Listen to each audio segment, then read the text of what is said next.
নমস্কার বন্ধুরা, আশা করি সবাই ভালো আছেন। আমিও ভালো আছি। আমি যেখান থেকে কলমি শাক তুলি এই সেই জায়গা। আমার তো দারুণ লাগে এখানে দাঁড়িয়ে থাকতে। খেজুর গাছে ভর্তি, দেখুন কিভাবে কলমি শাক হয়েছে। এখান থেকেই কলমি শাক তুলে নিয়ে আমি ভাজা করি, ঝোলও করি,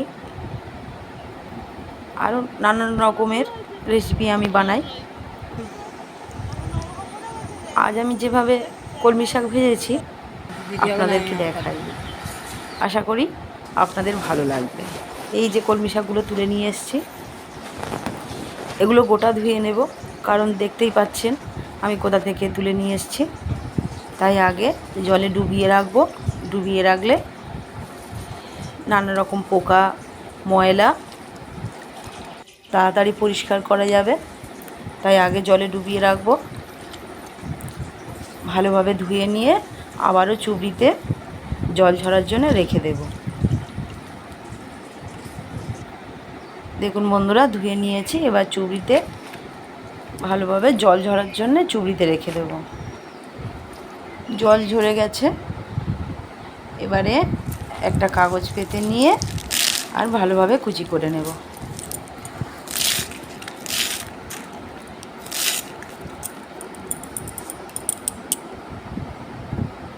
দেখুন বন্ধুরা, এইভাবে কুচি করে নিয়েছি। সবগুলো এইভাবে কুচি কুচি করে কেটে নেব। এবারে কয়েকটা রসুনের কোষা এরকমভাবে থেঁতে নেব। তেল গরম হয়ে গেছে, লঙ্কা দিয়ে দিয়েছি, শুকনো লঙ্কা। এবারে যেটা রসুনটা থেঁতো করে নিয়েছিলাম সেটাও দিয়ে দিলাম। দিয়ে একটু ভাজার পরে অল্প একটু পেঁয়াজও দিয়ে দিলাম। লবণ দিয়ে দিচ্ছি, দিয়ে আরও একটু নাড়ব। অল্প একটু হলুদ দিয়ে দেব। দিয়ে একটু ভাজা ভাজা হয়ে গেলে এবারে শাকগুলো দিয়ে দেব।